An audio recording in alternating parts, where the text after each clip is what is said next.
அஸ்ஸலாமு அலைக்கும்.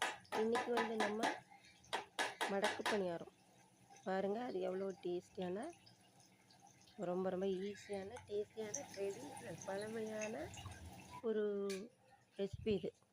இது வந்து முஸ்லீம்ஸ் வீட்டில் சீரில் தவறாமல் சீரில் வைக்கணும். கல்யாண சீரில் எல்லா சீர்லேயுமே அப்போ அதனால இதுக்கு சீர் பணியாரம்.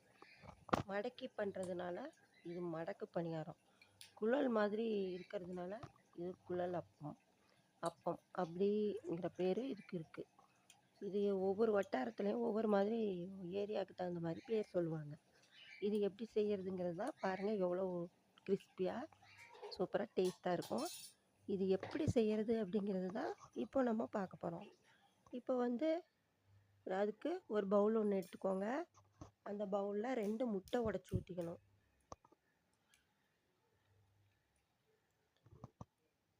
ஒரு 2 முட்டை, 4 டேபிள் ஸ்பூன் சர்க்கரையை பவுட்ரு பண்ணி வச்சுக்கோங்க. மிக்சியில் போட்டு பவுட்ரு பண்ணி வச்சுக்கணும். அதையும் அந்த பவுட்ரையும், சர்க்கரை பவுட்ரையும் இதோடு சேர்த்துடலாம். சேர்த்து நல்லா விஸ்கோ இல்லை ஸ்பூன்லேயோ நல்லா நுர வர வரைக்கும், இந்த சர்க்கரை கரையிற வரைக்கும் அடிச்சுக்கணும். இந்த பீட்டை கொஞ்சம் கொடுமா. இந்த இதை சர்க்கரை பவுட்ரு நல்லா கரைஞ்சிரும். அந்த நல்லா நுர வந்து நல்லா கரைஞ்சி போயிடும்.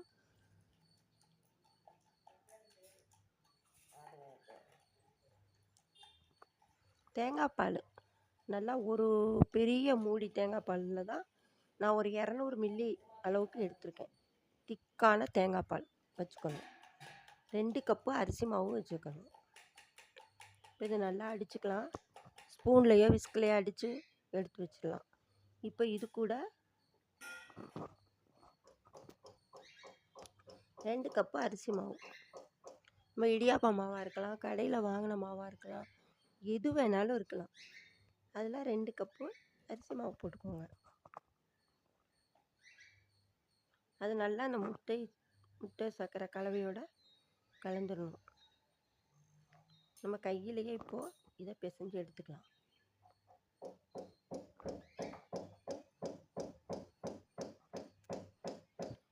இப்போ இதில் வந்து ஒரு 1/2 ஸ்பூனு சோம்பு சுக்கு தூள் போட்டாலும் போட்டுக்கலாம், இல்லை ஏலக்காய் தூள் போட்டாலும் போட்டுக்கலாம். அது நம்மளோட விருப்பம் தான். நமக்கு எந்த வாசனை பிடிக்குதோ அதுக்கு தகுந்த மாதிரி போட்டு 2 டேபிள் ஸ்பூன் நெய், உப்பு ஒரு 1/4 ஸ்பூன் உப்பு, இது எல்லாத்தையும் சேர்ந்து நல்லா பிசைஞ்சு சப்பாத்தி மாவு பதத்துக்கு பிசைஞ்சிடணும். தேங்காய் பால் விட்டு, தேங்காய் பாலை கொஞ்சம் கொஞ்சமாக விடுங்க. நான் 200 மில்லி பால் இருக்கும். இது வந்து ஒரு பெரிய முடி தேங்காய், அதில் நல்லா திக்கான பாலாக எடுத்திருக்கேன். இந்த பாலை கொஞ்சம் கொஞ்சமாக விட்டு மாவை பிசைஞ்சுக்கோங்க. அரிசி மாவு தான் பண்ணணும். சில பேர் மைதா ரவையிலெல்லாம் பண்ணுவாங்க. ஆனால் நாங்கள் அரிசி மாவில் தான் இது செய்கிறது. கொஞ்சம் கொஞ்சமாக தேங்காய் பால் விட்டு நல்லா சப்பாத்தி மாவு பதத்துக்கு பிசைஞ்சுக்கோங்க. இது உடனே செஞ்சிடுற டிஷ்ஷு தான். ஏன்னா நம்ம தேங்காய் பால் விடுறதுனால ரொம்ப எல்லாம் வைக்க முடியாது. ஒரு 10 நிமிஷம் ஊற விட்டு செய்ய ஆரம்பிச்சிடலாம். இந்த அளவுக்கு இந்த பதத்தில் மாவை பிசைஞ்சு வச்சுருங்க. ஒரு 10 நிமிஷம் மட்டும். அதுக்குள்ளார நம்ம வந்து நம்ம சப்பாத்தி கட்டையில் வச்சு தேய்க்கலாம். சின்ன சின்னதாக ஒரு உருண்டை எடுத்து சப்பாத்தி கட்டையில் வச்சு தட்டிட்டு வச்சு மடக்கி செய்யலாம். இப்போ நான் ஒரு சப்பாத்தி கட்டையை எடுத்துகிட்டு அதில் ஒரு பாலித்தீன் பேப்பரை போட்டுட்டு, இல்லை வாழை இலையோ பாலித்தீன் பேப்பரை போட்டு அதில் நல்லா தட்டிட்டு இந்த மாதிரி செய்யணும். இது கையிலேயே இப்போ நான் செய்கிறேன். அப்புறமா நான் எல்லாமே சப்பாத்தி கட்டையில் செஞ்சுருவேன். இப்போ உங்களுக்கு காட்டிடுறேன். இந்த அளவுக்கு இந்த மொத்தம் வச்சுக்கோங்க. இதை விட பெருசாக கூட இருக்கலாம், அது நம்ம சைஸை போல தான். இப்போ நான் ஓரளவுக்கு சின்னதாக தான் நான் செய்கிறேன். இது மாதிரி உள்ளே விரலை விட்டுட்டு ஆள்காட்டி விரலை உள்ளே கொடுத்து அந்த 2 ஓரத்தையும் சேர்த்து விட்டுறணும். சேர்த்துட்டா இந்த மாதிரி குழல் மாதிரி வந்துடும். இப்போ இதை வந்து எண்ணெயில் போட்டு ஒரு பக்கம் வெந்தது திருப்பி விட்டு இன்னொரு பக்கம் திருப்பி விட்டு எடுக்கணும்.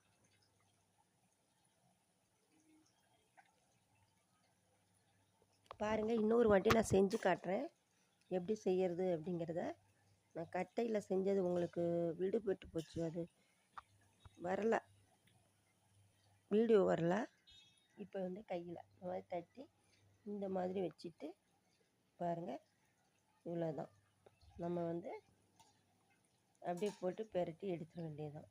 ரொம்ப ரொம்ப டேஸ்டியான சூப்பரான குழல் அப்பம், சீர் பணியாரம், மடக்கு பணியாரம், எப்படி வேணாலும் உங்களுக்கு பிடிச்ச பெயர் வச்சுக்கோங்க.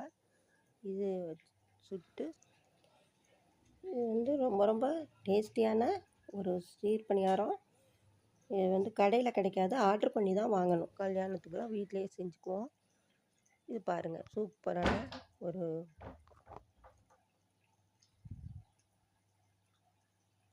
அவ்வளோதான். பாருங்கள், முடிஞ்சிருச்சு. இந்த மாதிரி செஞ்சு எல்லா மாவையும் செஞ்சு எடுத்து வச்சுக்கலாம். இது ரொம்ப கிறிஸ்பியாக இருக்கும்.